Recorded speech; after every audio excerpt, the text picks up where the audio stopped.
السلام علیکم ورحمۃ اللہ وبرکاتہ۔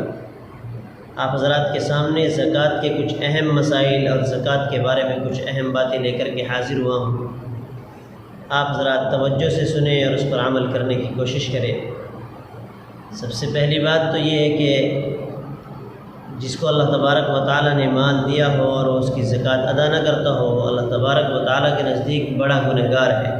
قیامت کے دن اس پر بڑا سخت عذاب ہوگا۔ رسول اللہ صلی اللہ علیہ وسلم نے ارشاد فرمایا، جس کو اللہ نے سونا چاندی اور مال عطا فرمایا ہو اور وہ اس کی زکوٰۃ نہ نکالتا ہو تو کل قیامت کے دن آگ کی تختیاں اس کے لیے گرم کی جائے گی اور اس کے ذریعے سے اس کی پیشانی کو اور اس کی دونوں کروٹوں کو اور اس کی پیٹھ کو داغا جائے گا، اور جب وہ ٹھنڈی ہو جائے گی پھر ان کو گرم کیا جائے گا اس تختی کو، اور پھر اسی طریقے سے داغا جائے گا۔ اور رسول اللہ صلی اللہ علیہ وسلم نے فرمایا، جس کو اللہ تبارک و تعالیٰ نے مال عطا فرمایا اور وہ اس کی زکوٰۃ نہ نکالتا ہو تو کل قیامت کے دن وہ مال گنجے سانپ کی شکل میں تبدیل کر دیا جائے گا اور وہ اس کے دونوں جبڑوں کو نوچے گا اور کہے گا میں ہی تیرا مال ہوں اور میں ہی تیرا خزانہ ہوں۔ بھلا اتنے بڑے عذاب کو کون برداشت کر سکتا ہے؟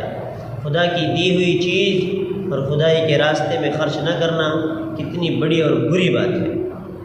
لہذا اگر اللہ تبارک و تعالیٰ نے مال عطا فرمایا ہو تو اسے چاہیے کہ وہ اپنے مال کی پوری زکوٰۃ صحیح طریقے پر اندازہ لگا کر کے نکالنے کی کوشش کرے۔ یہ نہیں کہ مال تو بہت زیادہ ہے اور 1000 2000 یا 5000 7000 روپے کی زکوٰۃ نکال دی اور یہ سمجھ لیا کہ بھئی جو زکوٰۃ کی ذمہ داری تھی وہ ہم سے ادا ہو گئی۔ ایسا نہیں ہے، بلکہ زکوٰۃ جو ادا کی جائے گی وہ پوری ادا کی جائے گی۔ اللہ تبارک و تعالیٰ زکوٰۃ ادا کرنے کی وجہ سے مال کو بڑھاتے ہیں، اور سود ہوتا ہے تو سود کی وجہ سے مال کو مٹا دیتے ہیں۔ اللہ خود فرماتا ہے یمحق اللہ الربا ویربی الصدقات، اللہ سود کو مٹاتا ہے اور زکوٰۃ کو، خیرات کو، صدقات کو اللہ تبارک و تعالیٰ بڑھاتا ہے۔ حالانکہ ہم دیکھتے ہیں کہ سود میں ہمارے پاس مال آتا ہے اور زکوٰۃ میں ہمارے پاس سے مال جاتا ہے، لیکن معاملہ الٹا ہے۔ سود میں دوسروں کا حق لیا جا رہا ہے اور زکوٰۃ کے اندر اگر زکوٰۃ ادا نہیں کیا جا رہا ہے تو اس میں بھی دوسروں کا حق کھایا جا رہا ہے۔ لہذا زکوٰۃ ادا کر کے آدمی حق کو ادا کرتا ہے، غریبوں کا اور مسکینوں کا اور بیواؤں کا، ان کا حق ادا کرتا ہے، اور سود لے کر کے وہ لوگوں کے حق کو آدمی کھاتا ہے۔ اس وجہ سے سود بہت بڑا گناہ ہے۔ اس کی وجہ سے اللہ مال کو مٹا دیتے ہیں اور زکوٰۃ کے ادا کرنے کی وجہ سے اللہ تبارک و تعالیٰ مال کو بڑھا دیتے ہیں۔ اور پھر ایک سیدھی سی بات ہے، ہمیں زور کس چیز کا پڑتا ہے؟ مثال کے طور پر آپ دیکھ لیجئے، ایک بڑی سادی سی مثال ہے۔ آپ نے ایک تربوز لیا 5 کلو کا، اب جب وہ تربوز لیا ہے اس کو چھیلا ہے تو 1 کلو تقریباً چھلکا برباد ہو گیا، وہ ختم گیا، گویا 4 کلو بچا ہے۔ تو یوں سمجھ لیجئے کہ 100% میں سے 20% 1 کلو چھلکا وہ نکل گیا ہے۔ اسی طریقے سے پپیتا ہے، تربوز ہے، کیلا ہے، ان سب چیزوں کے اندر سے چھلکا اترتا ہے اور نکال کر کے ہم اس کو باہر پھینک دیتے ہیں۔ کیا ہمیں کبھی احساس ہوتا ہے کہ ہم نے 1 کلو چھلکا برباد کر دیا ہے؟ اتنا چھلکا ہم نے برباد کر دیا، حالانکہ اس میں بھی ہمارا پیسہ لگا ہے۔ اسی طریقے سے بکرا دیکھ لیجئے، مرغا دیکھ لیجئے، بھینس دیکھ لیجئے، جو بھی چیزیں ہیں ان سب کے اندر ہمارا معاملہ کیا ہوتا ہے؟ وہ یہی ہوتا ہے کہ بہت ساری چیز نکال کر کے ہم باہر پھینک دیتے ہیں، کچھ چیز کو ہم رکھ لیتے ہیں، تو اس میں ہمیں احساس نہیں ہوتا کہ ہم نے یہ چیزیں نکال کر کے باہر کیوں پھینک دی۔